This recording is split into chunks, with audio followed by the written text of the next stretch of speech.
दोस्तों नमस्कार, मैं राज कपूर और आप देख रहे हैं खबर दस्तक। दलित किसान की पिटाई के मामले में यूपी के दो दिग्गज नेताओं को योगी की पुलिस की बर्बरता ने एक कर दिया है। जी, अभी तक अखिलेश और चंद्रशेखर दोनों के रास्ते यूपी चुनाव में लगभग अलग अलग ही दिखाई दे रहे हैं, लेकिन मेरठ में दलित किसान की पिटाई के मुद्दे ने दोनों नेताओं को एक कर दिया है। और जिस तरह से दोनों ही नेताओं ने योगी के खिलाफ, योगी के पुलिस के खिलाफ खुलकर मोर्चा खोल दिया है, उससे लग रहा है कि अब कुछ ही दिनों के बाद इंडिया अलायंस में चंद्रशेखर की एंट्री भी हो सकती है। दरअसल किसान नेता दिग्विजय भाटी और मोहित जाटव ने तत्कालीन एसएसपी अविनाश पांडे पर मारपीट और यातनाएं देने के गंभीर आरोप लगाए। इस मामले पर उत्तर प्रदेश के पूर्व मुख्यमंत्री अखिलेश यादव ने योगी सरकार को जमकर निशाने पर लिया है। वहीं चंद्रशेखर ने इसे कानून का खुला दुरुपयोग बताया। मेरठ में किसान नेता दिग्विजय भाटी और मोहित जाटव ने एसएसपी ऑफिस में मारपीट और थाने में 3rd डिग्री के आरोपों का मामला शुक्रवार को दिन भर गर्म रहा। उत्तर प्रदेश के पूर्व मुख्यमंत्री अखिलेश यादव और आजाद समाज पार्टी की अध्यक्ष चंद्रशेखर ने भी सोशल मीडिया पर पोस्ट करके इस घटना का भरपूर विरोध दर्ज कराया है। साथ ही प्रदेश की भाजपा सरकार को जमकर घेरा है। अखिलेश यादव ने सोशल मीडिया पर लिखा कि यूपी की भाजपा सरकार में किसान नेताओं पर थाने में 3rd डिग्री की मारपीट करके प्रताड़ना देना दर्शाता है कि हार के डर से भाजपा कितनी बौखलाई है। जिन्हें भाजपा किसानों के आगे ढाल बनाकर साथ में खड़ा करना चाहती थी, वो ढाल भी किसानों के आक्रोश की आग के कारण मोम ही साबित हुई।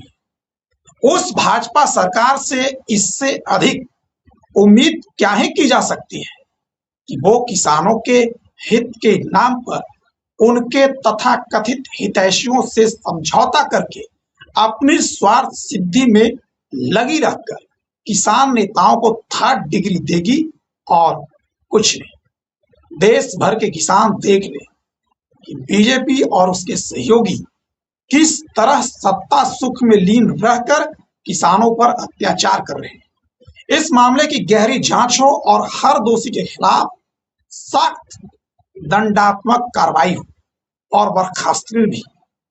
घोर निंदनीय। किसान कहे आज का नहीं चाहिए भाजपा।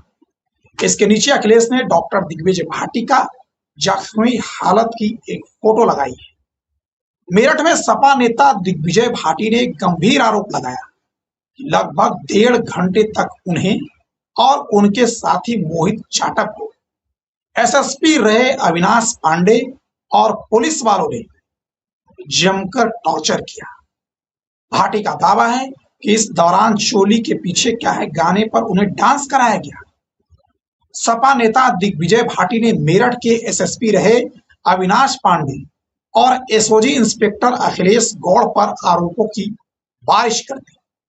भाटी ने सनसनीखेज आरोप लगाया और कहा कि 1.5 घंटे तक उन्हें और उनके साथी मोहित जाटव को अविनाश पांडे जो एसएसपी थे और पुलिस वालों ने जमकर टॉर्चर किया। दोनों ने अविनाश पांडे और एसओजी इंस्पेक्टर अखिलेश गौड़ पर एसएसपी ऑफिस और एसओजी दफ्तर में जूतों, लात, घूंसों और लाठियों से बेरहमी से पिटाई करने के आरोप लगाए हैं। इस बीच दिग्विजय भाटी ने सपा विधायक अतुल प्रधान संघ यानी साथ में प्रेस कॉन्फ्रेंस की। उन्होंने आरोप लगाया कि इंस्पेक्टर ने उन्हें चोली के पीछे क्या है गाने पर डांस कराया था। दिग्विजय भाटी ने कहा कि चोली के पीछे क्या है इसी गाने पर हमें नचवाया जा रहा था। उन्होंने कहा कि एक बार जब उन्होंने डांस किया, फिर उसके बाद इंस्पेक्टर ने कहा कि उसने देखा नहीं, फिर से नाचो। ये सब बताते हुए दिग्विजय भाटी इमोशनल हो गए और उनका गला रूंध गया। फिर बगल में थे सपा विधायक अतुल प्रधान ने उनका हौसला बढ़ाया। दिग्विजय भाटी ने कई सनसनीखेज आरोप योगी की पुलिस पर गंभीरता से लगाए। भाटी का आरोप है कि मेरठ के तत्कालीन एसएसपी अविनाश पांडे उन्हें अपने चैम्बर में दलित छात्रा हत्याकांड मामले के लिए बुलाया था। किसान नेता का दावा है कि इस दौरान उनके साथ बर्बरता हुई। आरोप के मुताबिक एसएसपी अविनाश पांडे ने उन्हें गालियां दी और जूतों, लात, घूंसों से पीटा। इसके बाद दोनों को एसओजी के हवाले किया गया। एसओजी ऑफिस में इंस्पेक्टर अखिलेश गौड़ ने पैर बांधकर उल्टा लटकाया और तलवों, कमर तथा पीठ पर फट्टों और लाठियों से पिटाई की।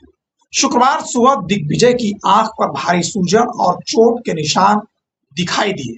इस मामले में सपा के चीफ यानी सपा अध्यक्ष अखिलेश यादव ने योगी सरकार को जमकर निशाने पर लिया और कहा कि किसान का अपमान देश का अपमान। भाजपा ने किसान के मुंह पर लात मरवाकर पूरे देश के किसानों को धमकाने का जो कुकृत्य किया है वो अक्षम्य है। उत्तर प्रदेश की भाजपा सरकार द्वारा किसान नेताओं पर थाने में 3rd डिग्री की मारपीट करके प्रताड़ना देना दर्शाता है कि हार के डर से वो कितनी वखलाई है। जिन्हें भाजपा किसानों के आगे ढाल बनाकर साथ में खड़ा करना चाहती थी, वो ढाल भी निम्नलिखित कारणों से किसानों के आक्रोश की आग के कारण मोम की ढाल ही साबित हुई है। और इस तरह से अखिलेश यादव ने अब मेरठ में दलित किसान नेता के साथ योगी की पुलिस की बर्बरता को एक बड़ा मुद्दा बना दिया है। और जिस तरह से पश्चिमी यूपी में लगातार अखिलेश यादव 2027 चुनाव की कैंपेनिंग कर रहे हैं, समाजवादी पार्टी को मजबूत बना रहे हैं और 2027 के जीत की नींव इसी पश्चिमी उत्तर प्रदेश से रखने जा रहे हैं। और उसी पश्चिमी उत्तर प्रदेश ने अब अखिलेश को एक ऐसा मुद्दा दे दिया है जिस मुद्दे को लेकर अखिलेश और चंद्रशेखर दोनों मुखर हो गए।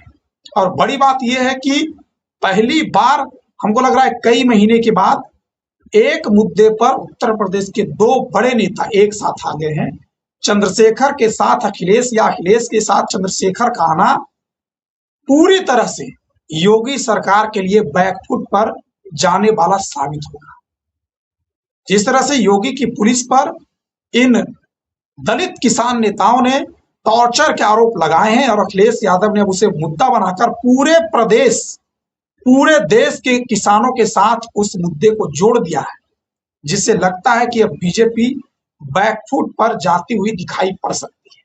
और अगर ऐसा होता है तो पश्चिमी यूपी में वैसे भी जयंत को जो बयान देने के बाद अखिलेश यादव पर आरएलडी और उससे जुड़े नेता लगातार हमलावर हैं, अब बीजेपी के सामने एक और नई चुनौती खड़ी हो।